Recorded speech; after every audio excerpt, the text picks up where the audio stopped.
After the Geneva Accords of 1954, Vietnam entered a period marked by heightened tension and instability. Although the agreement temporarily ended the Indochina War and stipulated the division of the country, the strategic objectives of the involved parties remained deeply divergent.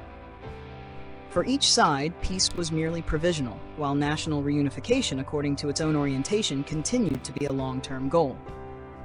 As a result, war was not eliminated, but only postponed. In this context, both North and South Vietnam quickly focused on consolidating political authority, reorganizing society, and building military forces.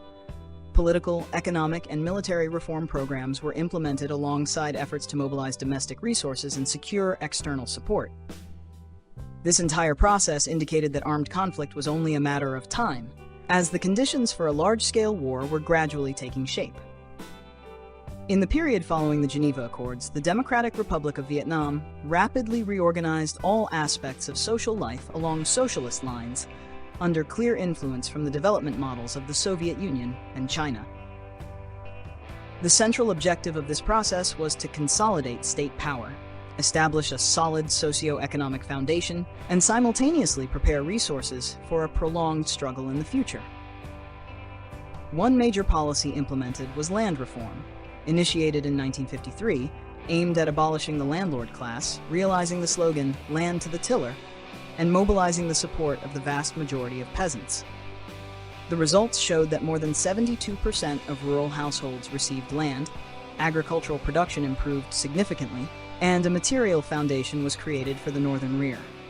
However, due to hasty implementation and intense political and social pressure, the land reform revealed serious errors, including wrongful accusations and even the execution of some innocent individuals.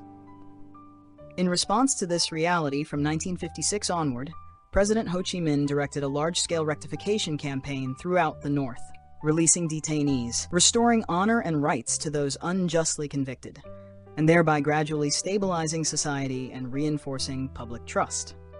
After the basic completion of land reform and the rectification process, North Vietnam entered a phase of accelerating collectivization and socialist transformation of the economy. Between 1958 and 1960, the Democratic Republic of Vietnam simultaneously implemented programs to establish cooperatives in agriculture, handicrafts, and commerce, viewing this as a necessary step to concentrate resources, improve production efficiency, and serve the long-term objectives of the revolution. In agriculture, cooperatives were established on the basis of voluntary participation combined with political mobilization, and they rapidly expanded in scale. By 1960, nearly 85% of farming households in the North had joined cooperatives, marking a fundamental change in rural production relations. At the same time, in handicrafts and commerce, cooperative forms were also encouraged in order to regulate the market and stabilize economic life. In urban areas, the private economy was gradually transformed through joint state-private enterprises, in which the state played the leading role while still utilizing the managerial experience and technical skills of the national bourgeoisie. This process contributed to the formation of a new economic structure suited to the requirements of building the northern rear as war approached. Alongside economic transformation and the reorganization of production, cultural and social life in North Vietnam also underwent notable changes. In this context, the Nhân Văn Giai Phum movement emerged, initially focusing on criticizing errors in land reform and social management, reflecting the concerns and aspirations of a segment of intellectuals and artists. However, according to government assessments, the movement gradually expanded toward questioning the party's leadership role, posing a potential threat to political stability at a time when the country faced the risk of war. In response to these complex developments, by the end of 1956, the state decided to terminate the movement in order to preserve social order and ideological unity. From that point onward, North Vietnam entered a phase of highly disciplined social organization, directly serving revolutionary tasks. Social life became increasingly militarized, clearly expressed in the slogan, "Every citizen is a soldier," viewing society as a whole as the rear base for the long struggle ahead. Within this increasingly militarized social framework, North Vietnam simultaneously intensified the construction and expansion of its armed forces to meet the demands of a potentially prolonged war. The Vietnam People's Army was rapidly expanded in scale, with the establishment of many new units. However, in essence, it remained primarily an infantry force, while heavy weaponry, mechanized equipment, and high-technology branches such as Air Force, Navy, armor, and radar were still very limited and underdeveloped. The main reason lay in the underdeveloped state of the defense industry, which had to be built almost from scratch, while external aid, particularly from the Soviet Union and China during this period, remained relatively cautious. This significantly constrained efforts to modernize the military. A crucial strategic step was taken in late 1959, when the North secretly surveyed and opened the Trung Son supply route, later known as the Ho Chi Minh Trail. Although initially consisting of mere forest paths through mountainous terrain, this route laid the foundation for a strategic logistics system that ensured long-term support for the southern battlefield in the years that followed. While the North steadily consolidated its rear base and prepared for a prolonged struggle, South Vietnam also experienced profound political changes after 1954. Tensions between Prime Minister Ngo Dinh Diem and Chief of State Bao Dai quickly surfaced, revolving around issues of power and state-building orientation. The culmination of this process was the referendum held in October 1955, which led to the removal of Bao Dai and the elevation of Ngo Dinh Diem to the presidency. Following this event, the Republic of Vietnam was officially established, marking the transition from a quasi-protectorate system to a government with nominal sovereignty in the South. The Ngo Dinh Diem administration quickly adopted a staunch anti-communist stance and aligned itself closely with the global strategy of the United States in the context of the Cold War. The United States became the principal patron of the Republic of Vietnam, providing large-scale assistance across multiple sectors, including military, administrative, and educational fields. This aid helped the Southern government build state institutions, restore the economy, stabilize urban life, and strengthen military capabilities in response to growing security challenges. Alongside efforts to consolidate governance and revive the economy, the land reform policy of the Ngo Dinh Diem government revealed significant limitations and generated deep dissatisfaction in rural society. Unlike in the North, land reform in the South relied mainly on purchase and compensation mechanisms and did not involve the confiscation of landlord holdings. As a result, land ownership structures remained largely unchanged, with approximately 2% of landlords controlling up to 45% of total arable land, while the majority of peasants continued to suffer from landlessness or insufficient farmland. Moreover, the limited land that was redistributed tended to be allocated preferentially to Catholic migrants from the North, intensifying perceptions of injustice among indigenous rural communities. In practice, rental taxes often exceeded official regulations, further worsening peasant livelihoods.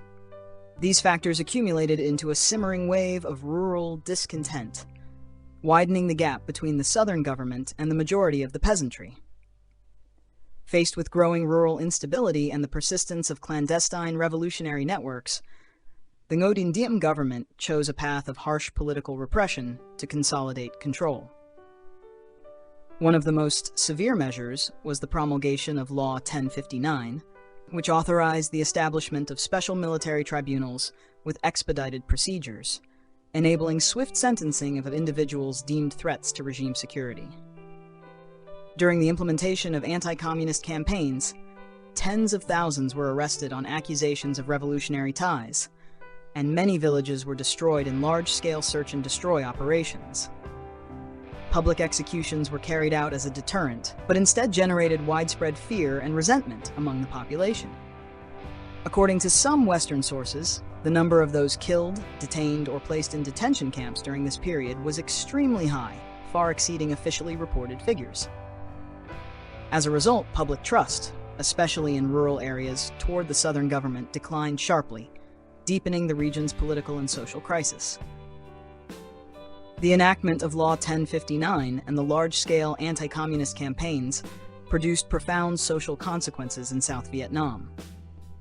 Although the Ngo Dinh Diem government expected that strong-handed measures would quickly eliminate opposition forces, in reality, mass arrests, village destruction, and public executions intensified fear and anger among the population. Many individuals were accused on the basis of mere suspicion, blurring the line between security enforcement and political repression. According to some Western assessments, the number of people killed, detained, or forcibly relocated during this period was extremely large, exceeding the administrative capacity of local authorities. The immediate consequence was a sharp decline in popular trust, particularly in rural areas, toward the central government, contributing to an increasingly unstable and conflict-prone political and social environment. Beyond political repression, the Ngo Dinh Diem government also faced serious challenges related to religious issues and the structure of state power. The president and his family's clear favoritism toward Catholicism in administrative, legal, and social domains generated deep resentment among other religious communities, especially Buddhists, who constituted the majority in Southern society. This inequality not only exacerbated social divisions, but also undermined the regime's legitimacy in the eyes of the populace. Institutionally, the 1956 Constitution of the Republic of Vietnam granted extensive powers to the president, enabling the personalization of state authority and blurring the boundaries among legislative, executive, and judicial branches.